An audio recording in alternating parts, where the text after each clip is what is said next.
Hello there, it's Critic, and I am back after a little bit of an absence where I'm sure the algorithm has forgotten all about me. I got married, and then I went on honeymoon, and then I got ill.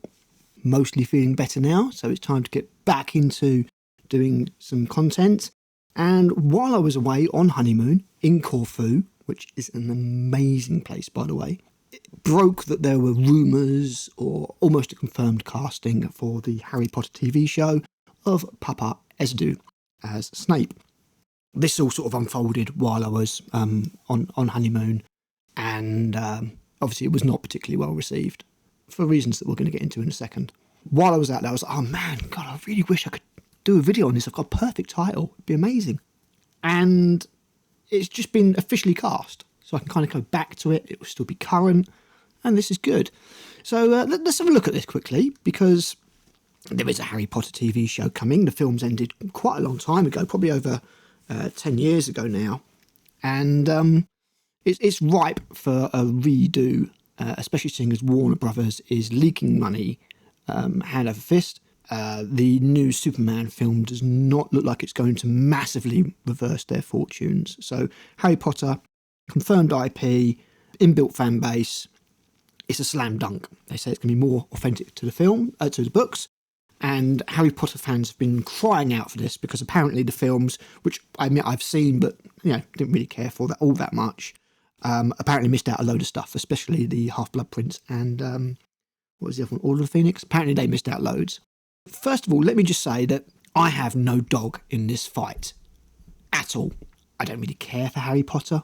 I find it to be quite derivative of, at least thematically, of things like The Worst Witch and Roald Dahl. And I just never really got into it. Honestly, I'm more of a Tolkien and high fantasy kind of guy. David Eddings, Feist, that kind of stuff. Harry Potter, never really sort of shook my wand. I get it's very popular. I get apparently it's very well written and good. And J.K. Rowling has made an awful lot of money over it. I just don't really care. So just to let you know that I'm not speaking as a fan here. I'm just going to be communicating to what I think this means going forward, because Snape is a character that I don't think you can race swap. So let's have a look. First of all, John Lithgow as Dumbledore. He's an American, but I'm sure he can pull off a perfectly fine British accent. He's a very talented actor. I mean, God, I saw him way back in things like Raising Cain, Third Rock from the Sun. He'll be absolutely fine. The only thing is he's 85. Will he still be alive at the end of it? Hopefully they can just do a load of it back to back, and it'll be a good legacy for him. Then you've got as McGonagall, you've got what's her name, Janet McTeer. Maggie Smith, very, very hard, shoe to fill there, but maybe she could do a good job. You've got Papa Ezdu as Snape. We'll get back to that in a second. Nick Frost as Hagrid. It looks like he's lost a load of weight there. So that's a bit of a weird one. Because, old Nick Frost, yeah, for sure, but it looks like he's lost a load of weight. And then this guy as Professor Quirrell, I vaguely remember that dude from the films. And then Paul Whitehouse, who's obviously a British entertainment comedy alum, as Argus Filch. I don't know who that is. As I said, I'm not a fan. They all look fine. And I think most people are fine with all of these. The contentious one is Papa Ezdu. And I'm not even sure it's really his fault. The dude's just taken a job at the end of the day. It's the people that have cast him. So let's just look at some of the widespread reaction to this. Quick jump onto the cesspit that is Twitter. What a massive disappointment. Papa Ezdu has been officially cast as Severus Snape in the Harry Potter TV series, as announced today by HBO. The creators of the show, including J.K. Rowling, said the TV series would be a faithful adaptation of the books. Snape is described in the books as being a thin man with greasy, shoulder-length black hair, a large nose, sallow skin, and cold black eyes. The drawing below was drawn by J.K. Rowling herself, which correlates with how she described Snape's appearance in the books. They haven't even started filming this TV series, and they've already ruined it. So much for this being a faithful adaptation of the books. Now, this seems to be a fair statement here, I think, to be honest. There was definitely a way that Rowling thought that this character would be. Rickman apparently was too old. As I said, I don't know, read the books. Puppet Ezdu is surely as far away from Alan Rickman as you can get. Now, have they done this so that there's no comparison with Rickman? Maybe, but then I don't think you can necessarily say at the same time that it is the most authentic depiction that there's going to be, because unless you're going to keep the character of Snape exactly the same, it can't be authentic. And you can't just have the black dude playing a white character. That's not going to work. So you've got to change the character of Snape. And if you change the character of Snape, then it can't be authentic. These two things just cannot go together.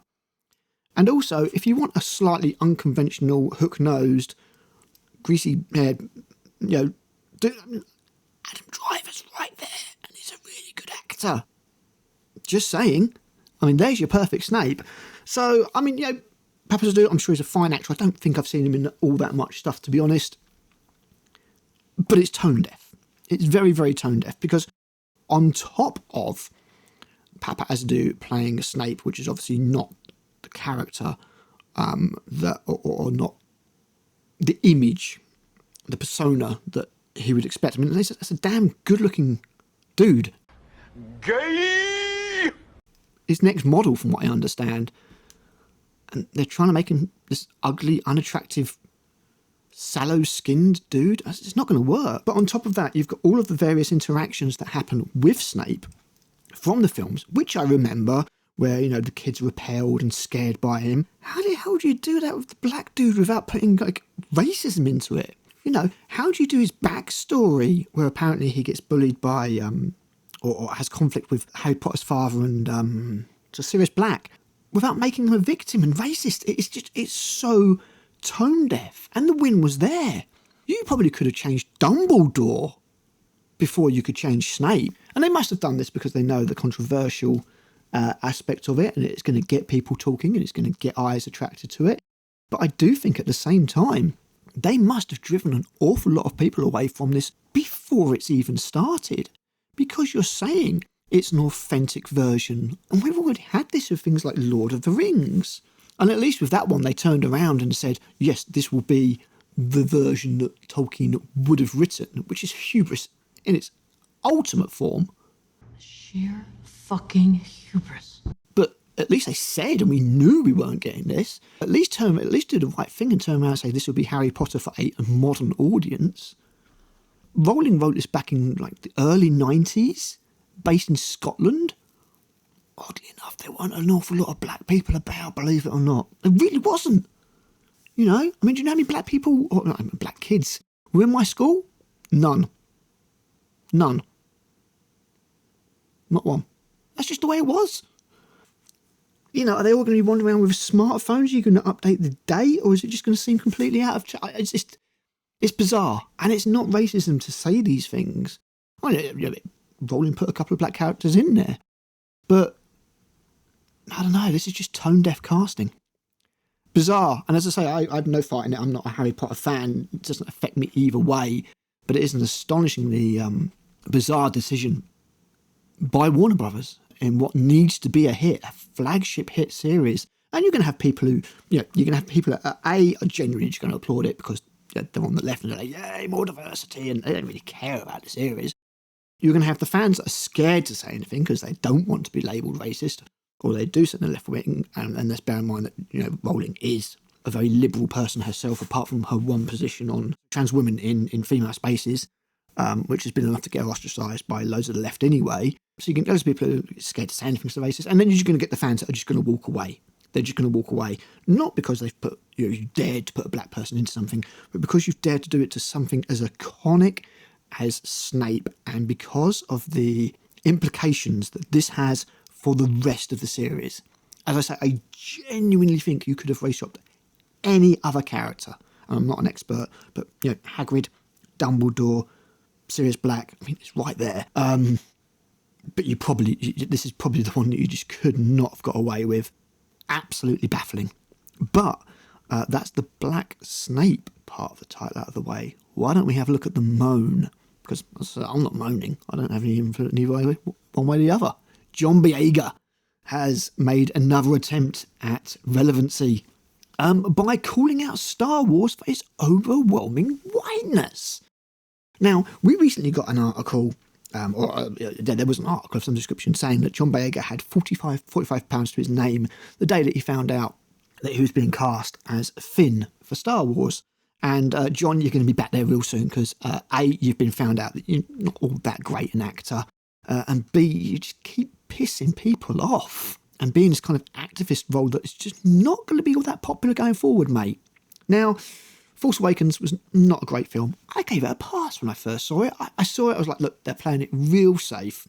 Real safe. It's a retread of episode 4. I get it. They need bums in seats. They need it to be a big hit. And it was a big hit. And I was like, look, it's laid some groundwork. From here, we're going to get the real Star Wars. And then The Last Jedi came along, and that was just the worst thing ever.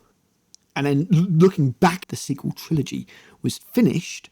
You then look back on Force Awakens and you see all the problems with it, and you lose, the veil drops, and you're like, oh no, it was kind of shit. And John Boyega, his Finn, was a compelling character. I thought he was earnest, quite endearing in a way. He had the naivety of somebody who had been raised by Empire as a stormtrooper. And it's a real shame what they did to him going forward, where he basically became the comic relief, relegated to just screaming Ray all the time. Ray! Ray! Ray, I never told you Ray! What? Ray! Ray, come on! Ray! Ray! And it was a real shame. And then Disney did things like shrink him on the poster and reduce his role. Was that on the behest of China, or at least on the concerns of losing that Chinese audience? Because there is a racist country right there, China, potentially. But John Boyega has decided to have another pop. So he basically said, let me tell you, Star Wars always had the vibe of being the most whitest elite space. It's a franchise so white that the black person existing in it was something. You can always tell it's something when some Star Wars fans try to say, well, we had Lando Calrissian and we had Samuel Jackson. It's like telling me how many cookie chips are in the cookie dough. It's like they just scattered in there, bro. They're okay with us playing the best friend, but as soon as we touch their heroes, once we lead, once we trailblaze, it's like, oh my God, it's a bit too much. They're pandering. John, shut the fuck up. Seriously, man. Shut the fuck up. Do you know how ballistic the Star Wars fan community would go if they announced a Mace Windu TV series? I mean, maybe not now, because Star Wars is dead. Dead. Dead and dead. Nobody watches it. Andor Season 2 will probably be really good, and it won't matter because nobody cares. The Rey movie will never get made. Star Wars is deader than dead and dead. But go back 5 years. Do you have any idea how mad everybody would have gone for a Mace Windu TV series if Samuel Jackson turned around and said, yeah, Mace Windu coming back, he's going to be leading, a new... It might even have cured some of the hurt from Luke Skywalker's desecration. Like say Samuel Jackson came back as Mace Windu, and he was going to sort of lead a new Jedi order of some description, or he was going to do something along those lines, or he was going to go and fight and all that kind of, people would have gone ballistic. Mace Windu was a loved character. Lando Calrissian was going to get his own TV series. It's only because Solo failed. And let's face it, Glover's Calrissian, apart from the fact they made him some kind of weird pansexual robot lover, was one of the best things about that film. A TV series, Donald Glover as Lando Calrissian could have done really well. You're saying it's racist. In Empire Strikes Back, they made Lando Calrissian the administrator of an entire city. He was a respectable businessman. It's like 1980. Shut the fuck up, John. You don't know what you're talking about, mate. You really don't. There was a few people at the start who were having a go about John Boyega being cast as a stormtrooper, but that's because they were under the mistaken impression that stormtroopers were all clones, because they didn't know the law. Whereas stormtroopers did start off as clones, they're not all clones. They're recruited from various places. So, there was a little bit about that, but nothing else. But John, just shut the fuck up, mate. You're just getting more and more bitter.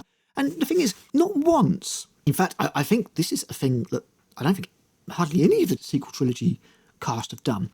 Not once have you tried to embrace the fans. I don't see your name coming up on conventions and things like that, or you wanting to engage with the fans in any way. You just seem to be really, really, really bitter. And you weren't that great an actor, and that's why you haven't got a career. That's why Adam Driver has got a career, because he was a really good actor. Now see Adam Driver coming back to Star Wars. I mean, technically he can't, he's dead, but you know what I mean? There's no... He's got a career, he's acting in films. You and Daisy Ridley aren't. Oscar Isaacs, he's got a career. You don't. You don't do anything, mate. So stop being bitter. Stop blaming the fans. Nothing to do with your colour. You're talking about chocolate chip cookies, mate. Get the chip off your shoulder. You could have been great. Blame Disney that you weren't. I think loads of people would have been well on board with having a stormtrooper that became a Jedi. That's a compelling arc. Definitely more compelling than bloody granddaughter of Palpatine. Mate, you're just... yeah, you're bitter. Don't get stuck into the fans. There's always going to be some people out there that are racist. There's always going to be some people that don't like black people. You know, they'll go back to the, oh God, what's her name? Raver. I can't remember the actress. Moses something. Moses Ingram? That character was dog shit. It wasn't because she was black.